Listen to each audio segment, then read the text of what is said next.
Yeah. And that's the third bit of the pyramid. You couldn't turn it anyway.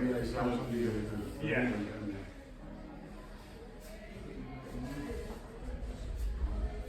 Yeah. So the third bit was I could move that way. The opposite way, yeah. And you've got the far side. And then I had to go to the underhook. Look, the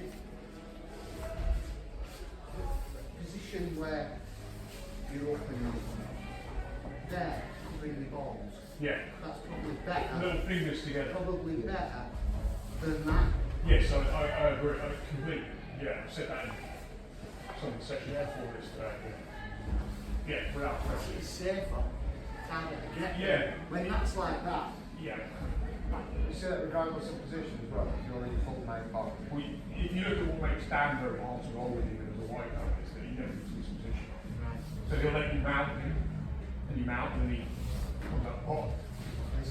Yeah, he's very, very good at this. Yeah. Even as a, he joined me in January, Yeah. and it's a fucking nightmare because if you try to mount him, he doesn't even bother with going, like, even in guard, he doesn't start gripping you. So anytime you pass his legs, he's constantly pummeling. So the only real answer to that, I find most of the time with him, is you have to put him in half guard.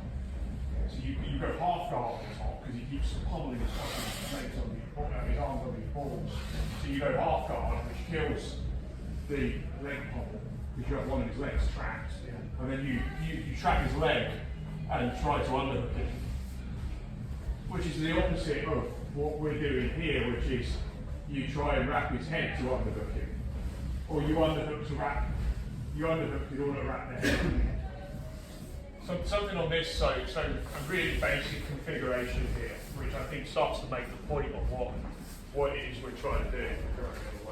So he was doing this to me just now, and I think it's kind of like. So I've got my arm here, and I'm not putting loads of work just because I want the idea, but he was basically kind of doing this to me. So what starts to happen on this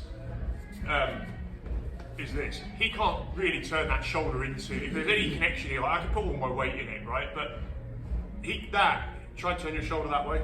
Yeah, he can't. And so the problem he's now got is he can't turn his shoulder this way.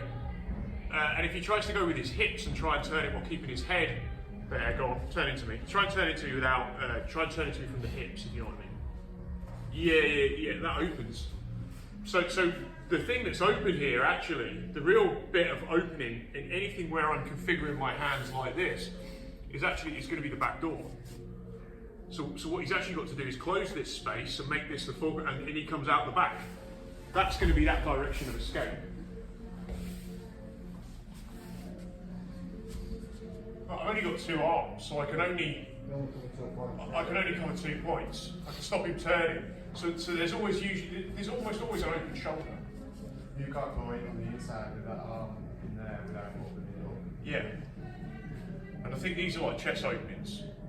You just need to learn them, and then there's this sort of subtle thing around, is it really a wedge or is it not? And we talked about that earlier in the week. So if he goes down, there's a huge difference between me putting my arm here and turning his chin and putting it here, although most people won't during sparring even think about that. They'll just try to use their escape. From this type of thing, they'll have an escape. But this is a world of difference because he can turn his chin in this way. No. You can turn your chin. Yeah, but you went the wrong way. This is what I'm getting at, right? Yeah. Is that you turned into me. And what you've got to do is start actually looking at like not opening up underhooks or head wraps in anything that you do. There's always a way out. So if I start, if I'm like this, for example, well, you can turn your head. So it's going to be this shoulder. It's going to be this shoulder, and you may as well close this space up, and you're just going to do the same thing. Yeah. Still taking the inside space, even though it's the far arm. Yeah. And I think we've just got to learn the configurations of it. And then there's the final thing that I've sort of talked about a bit about, is that what people do as they get better is they start playing the weight distribution a little bit. So if I put all my weight in my elbow, here, he can never pull guard, right? Pull guard. right? It's like all my weight's in it. But what people will do is they'll take this arm off the ground and they'll do this, and you feel like, oh, I can't move my head, right? You feel like you can't move your head, but the reality of it is you can still pull guard here.